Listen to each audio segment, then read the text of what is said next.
Hey everyone, it's Steve, Hey, it's Blake. Hey, it's Mike. and we're back with another NintendoFuse game chat. This time we're talking all about Splatoon 2 on the Nintendo Switch.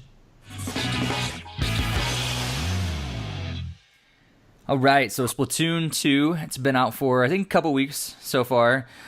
Blake, you're like soaring past the rest of us in terms of your level. I'm so embarrassed because I'm still in the single digits. Mike's doing better than me as well. But Blake, what level are you at now? I am level 25, I believe, Steve. 25, So that's ridiculous. yeah, My puny buddy. like 7 or 8. Mike, Right? where are you at now? Oh gosh, I stopped playing last night because I was getting quite upset with my teammates, but I'm probably sitting around 19. 19, man. I wish that I could have been that. Like the whole move just threw me off, and I've not been able to play near as much. And it showed the other day when we played online, and we were joking around like whoever had me on their team, like that was going to be the team that lost. So it was And whoever that I was wasn't with. true. So it was Blake or Mike or Hassan. It didn't matter. That was the team that lost. Oh man. Oh, so what do you guys think of? I'm assuming that you like it because you're like way past my level. But Blake, what's your just general impressions of Splatoon 2 so far? Oh yeah, I really, really love Splatoon though. So I knew right when it was announced this is going to be the game that I play, probably getting close to the same level of Legend of Zelda. So yeah, I saw today that I had put past like 55 hours in and Wow. everything.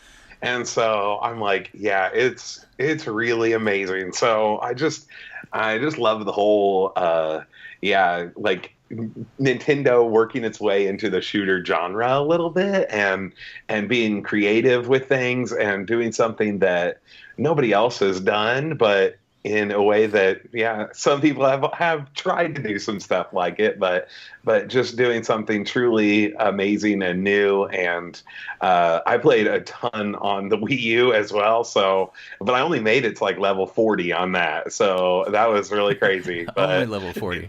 yeah, I know, right? So I just was like, this is one of my favorite things from Nintendo, and I didn't know what to expect before the first one, and then now we kind of know a little bit more, and just like what goes on and what we see. So yeah, yeah. Cool. Mike, what's your general impression so far? Oh, it's mixed. A lot of the single player stuff, I loved it. It's perfect. It felt very in tune to what the first Splatoon was. The final boss, if you gotten that far, is really good. I try not to spoil it because the game still is pretty fresh and off the hook. Ooh. I see what you did there. Something like that. But but multiplayer is just it's really I think it's fallen a little bit flat on its face between the voice chat and a lot of the maps and everything else. It feels very empty, and it doesn't feel very like Splatoon 1 did. Hmm. So Yeah, yeah. I think I did. I agree with you guys. Like, I'm really having a lot of fun with it, but there are some aspects of it that are not so good. Let's jump into that not so good so far, and we'll hit the thing that everybody's probably like just talked about till they're blue in the face so far. Is that voice chat? We experienced it the other day. When it worked, at least on my end, it was fine. Like I didn't have any issues with like any drops or anything like that, and I could be able to hear my teammate and everything. But it's just so stinking clunky. Like we had to connect to like a specific thing on the multiplayer that only was for online chat, and then we had to invite everybody, but you didn't know if they were going to accept or what or not. You just kind of throw it out there and see what happens.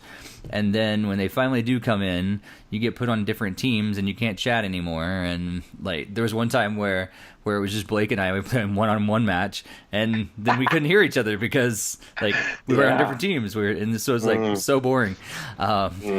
So did it actually drop for you guys at all? Or were you able to hear it pretty clearly the whole time? Yeah, it was pretty clear for me, I thought.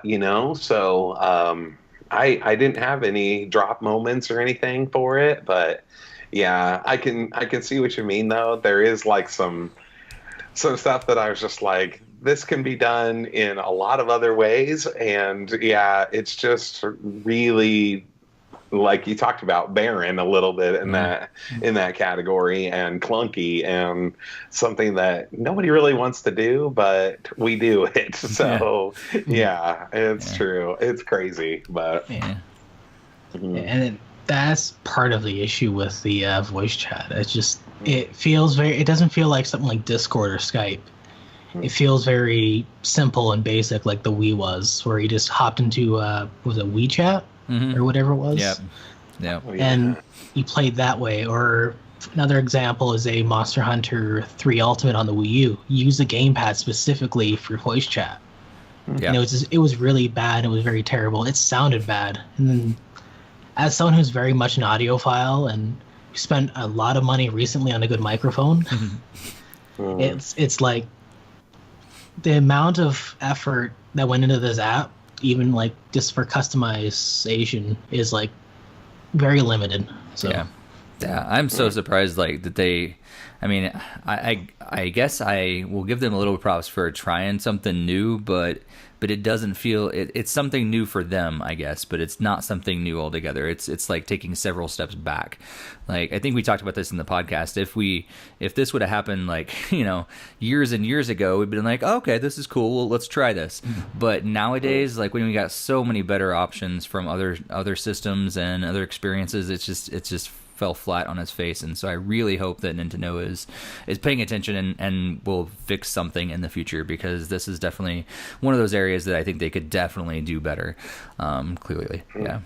But overall, the multiplayer experience, Mike, you said that there's some areas that just kind of didn't feel as fleshed out as last time. Is that right? Like, talk about that multiplayer experience. Like, what did you not like about it? So a lot of the like multiplayer modes, how it was in Splatoon 1, you could join a friend and everything else, and it was very simple. And this time around, like joining a friend is pretty easy. You'll actually manage to get on their team every once in a while, as opposed before it was never. Yeah. And then but when you get into like rank and league, the only way you can play with a friend is when you're playing on League. But then you can only play it, like, say, if you want to play with, like, 4 people or 4 friends, you can play both ranked and League. But if you want to play this one other person, you can only play League on that one. And I'm not the strongest at Rainmaker, nor am I the strongest at Splat Zones. So the only one I can do right now is Tower Control, which is which is the worst one. Interesting.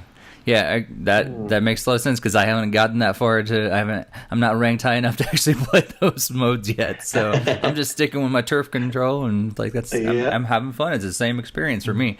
So that's different there. Blake, have you experienced similar things, or has it been a frustration for you, or not? Not too much. I was thinking about what Mike was saying about it being kind of barren and stuff too. And if you remember, Splatoon 1 was very barren at the beginning of it. There was like, I don't know, maybe 5 maps and just a few things going on. And so I think there was only Splat Zones as a ranked match, because Tower Control came later, and so did Rainmaker, later on even then. So, yeah, but it was really interesting. So I'm excited to see where they're going to go further with this. So that's why I'm always like, I have a tough time with people rating Splatoon or something like that, because you can rate it something and it's just not good at the beginning, and then as it goes, it just gradually gets better. And I think it's kind of like that for me. Yeah. And I don't know if the app will get it better with when we're going to have to pay for it come 2018 or what, but I was like, it's going to be interesting to see how Splatoon 2 kind of like goes forward a little bit, you know? So. Right. Yeah, I do remember, like, I did the review for Splatoon 1, and I remember at the very beginning, my review was like, I liked the game a lot, but I was like, I feel like there should be more. And then all of a sudden it was, and it was fleshed out, and I was like, okay, I do really like this game. It's a full-fledged game. And that is exciting to know that they're going to be doing that same thing with Splatoon 2. Like, it should be even more of a game, like, a year down, down the road from now. So, yeah, that's pretty exciting. Let's talk about the single player a little bit. I've only played like very, very brief time with the single player. I played through like the first several levels, and then I jumped on online because that's really where I think I just enjoy the game more. I love playing with other people. But let's talk about the single player a little bit. It's interesting to me that we went back to that the Zapfish being gone again. And then throwing in the whole other side quest thing with the Squid Sisters and everything. But other than that, it does seem like another rehash of the same single player. Do you guys see that or not? Since you probably played more of it than I have so far at the very beginning, it just seems like the same thing once again. Is that how it stays, or does it get more exciting and do new things develop over time? Well, Mike has played more than me. I know that now, but I played through World 3 of the single player stuff. So, but I will tell you the difference shows up with Splatoon 1, the single player campaign. You had literally one weapon, and you use that for the entire thing. In Splatoon 2, you actually use like 6 different weapons kind of thing. Like there's just maybe more than that. There's like there's a charger, there's a roller, there's the second boss battle. You actually have to use a roller to defeat him at the beginning. So you kind of use these different weapons, and you kind of get used to multiple weapons throughout it. Yeah, but it's really interesting to see how that comes about. But otherwise, I have to say, yeah, maybe the levels get a little bit more difficult as you go a lot faster, because I feel like it's a little bit more difficult for me, and I don't know why I think that, but maybe. Yeah. What do you think, Mike? Because I'd be interested to hear what you have to say about the single player too. I found the difficulty pretty just flat across the board. Like the beginning, obviously, is going to be the easiest part, but once you get past World 3, it's just very flat. It just flatlines right to the end. And even the end, it's I really don't want to spoil it because you two haven't got there. Yeah, So, yeah, absolutely. And that's the worst part. But one of the DLC weapons or update weapons or whatever they are that just released is also part of that campaign later on. So okay. Interesting. Yeah. That's interesting. So where, like, from Splatoon 1 to Splatoon 2, where are the areas that you guys think the game really shines and actually has gotten better from Splatoon 1? Is there anything that kind of just sticks out and you're like, yeah, they really hit this a lot better than they did before, kind of maybe even taking it from where it was and really improved it at all? I, for one, really like that we've gone to 2 hours for maps to run, and you don't have to go back to like listening to the whole thing again in the middle of it. Like, so if you started before, you like had like one match, Splatoon 1, then you had to like listen to the whole thing at the beginning again. I still wish there was a way you could fast forward some of that, because I don't really pay attention apart from being like, when I get in there, I'm like, oh, that's what maps are going on right now. So yeah, that's right. But I like it in rotation every couple hours. It just seems like it keeps things a little more fresh, I guess you could say. I'm sure we'll probably talk about it a little bit later, but the salmon run, I don't know if either one of you have been able to do much of it, but that kind of like horde mode kind of thing is just, it's an added benefit, a good thing that I wish was just even more often going on. So we'll talk about that in just a second, but that's right. So but there's a lot that I think, even graphics wise, I kind of noticed it going back and seeing what things looked like. In this Splatoon, it's just a lot clearer, and the ink looks a little cooler, a little shinier, a little something happening. And I think it's really kind of amazing to see a few jumps there as well. So some of the things that you can do with like your abilities, I liked where they like open this up for Merch, the guy that you go and see a little bit, and you can do some new stuff with your abilities and adding new things. So I thought they did really take a few steps in the right direction for sure, in my opinion anyway. Yeah. Cool. Mike, is there anything else that kind of sticks out to you that you like how they improved? I think the one thing, and it's sort of an odd thing that people, because everyone's a little bit different on this, and it's just more or less like the refresh rate of the game. It feels a lot smoother to play, and it doesn't feel like super janky. Like, I don't feel the lag as I did before in Splatoon 1, and that was a big issue, and I understand like the big hardware difference between the Wii U and the Switch. Yeah. But like that's the biggest thing that stands out for me, and I had the biggest issue, or had the biggest problem Splatoon 1 with like chargers being able just to spawn kill you the entire time on say Moray Towers. It's still a problem now, but now I can defend myself. Right. Yeah. I think the refresh rate is huge, especially when you got shooter games. Like, it just has to be spot on as much as it can, because your precision is so important in those games. So I do like how they, with the app, like, even though the voice chat is awful, just everything, but I like the Splatoon, the Splatnet thing, so you can check all the stuff, so I know exactly what weapon or what stages they're using right now. I can tell all my stats and everything, my last 50 battles, like how I did and everything like that. That's really cool. I like that I can actually order like items and stuff from my phone, which is cool when it gets delivered. That's pretty awesome. But let's talk about that horde mode, the salmon run. Unfortunately, I am not going to play it, and I'm going to rant about it because I've not been able to play it because it doesn't run all the time, and it's just not worked out that I haven't been able to play yet. So I'm pretty upset about that. I understand why they have the other I'm forgetting what it's called, the contest where you pick different things. Why am I blanking on what that's called? The two different sides. It's called a... Help me out, guys. Splatfest. That's what it's called. Why am I blanking on this? Anyhow, the next one was announced today too. Yeah. Which is flying versus invisibility. Right. That's right. Yeah. So like, I understand why those are every once in a while, but like, I know you get items from playing the salmon run, but it'd be really cool just to play it all the time, even without items or something. So I haven't gotten to play. Guys, tell me how cool it is, or maybe how uncool it is.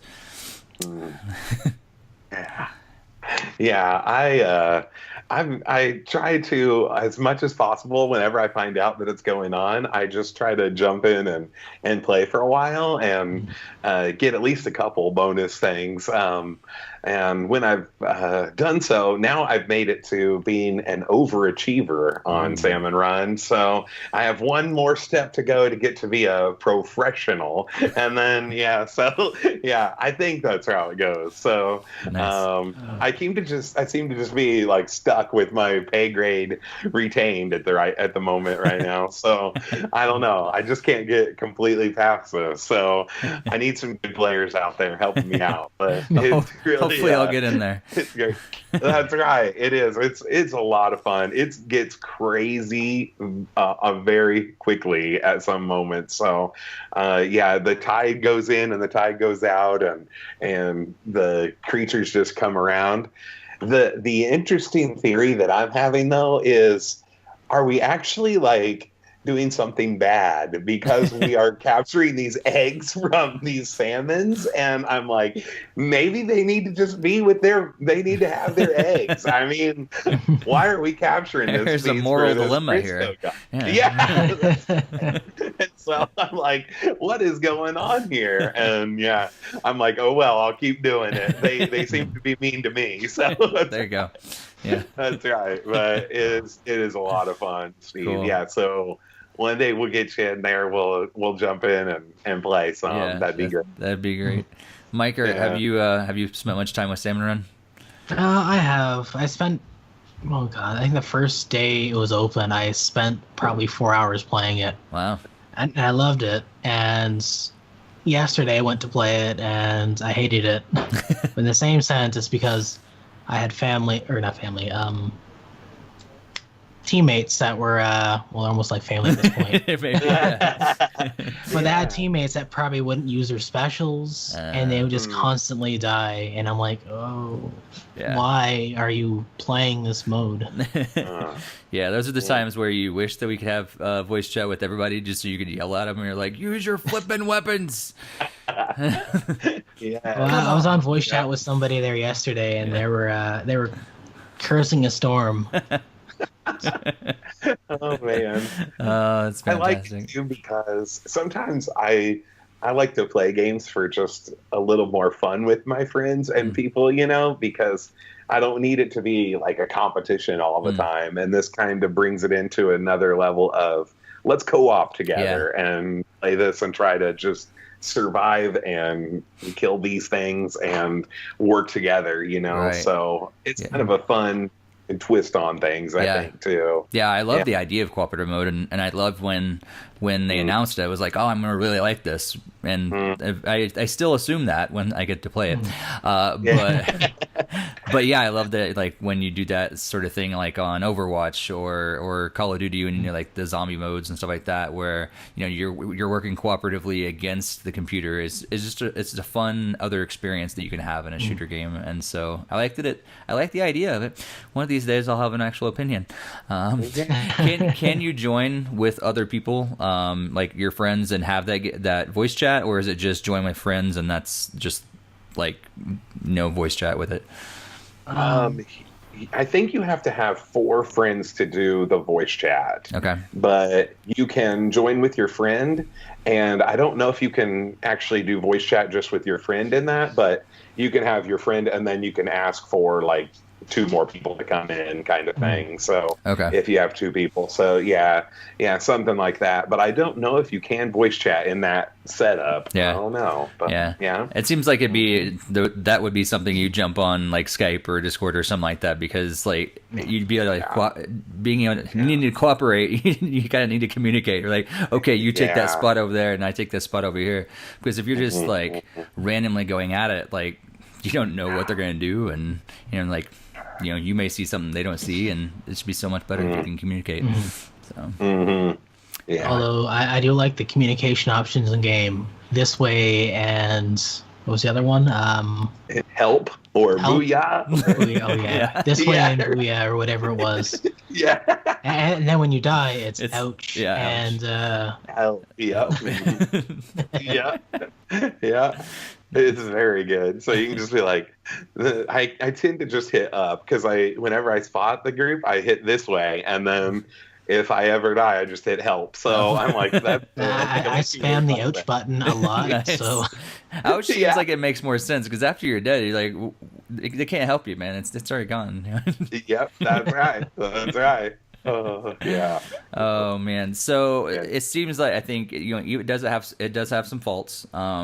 Especially in the multiplayer and the online chat and stuff like that.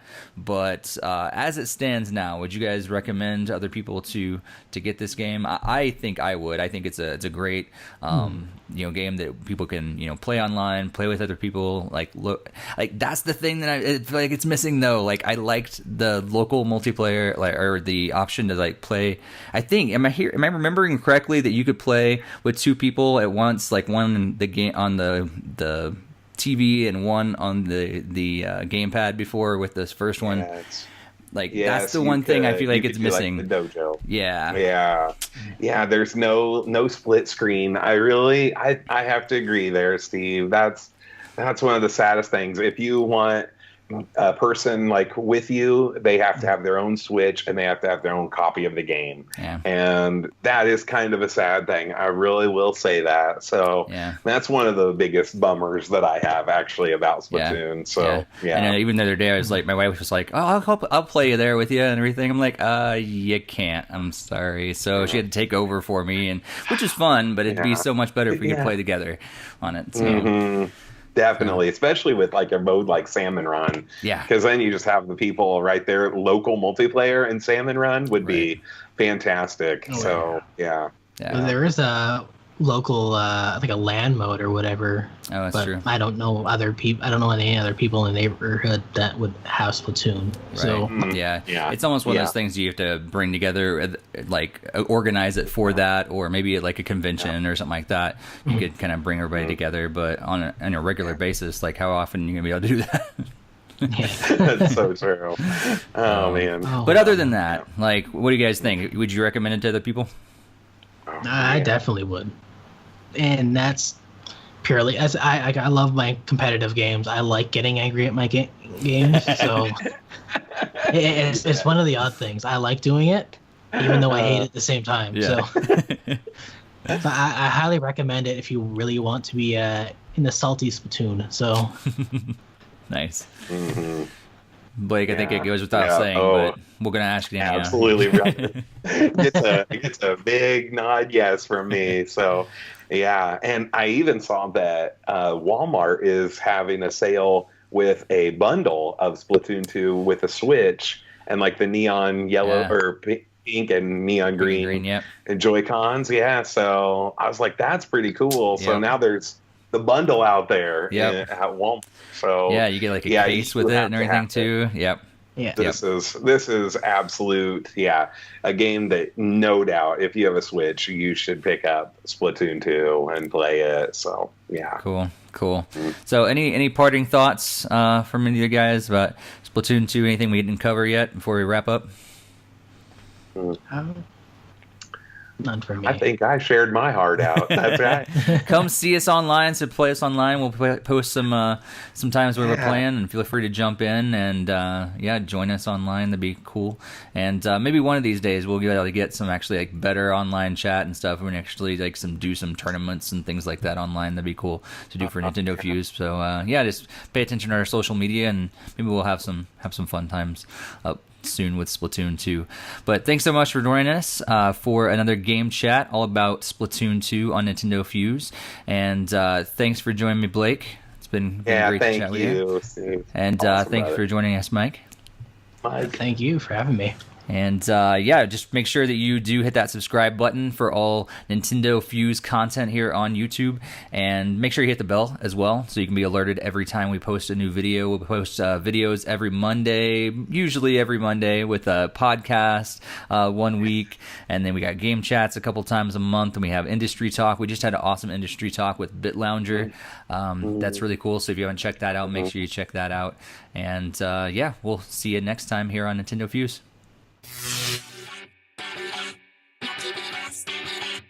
Yeah.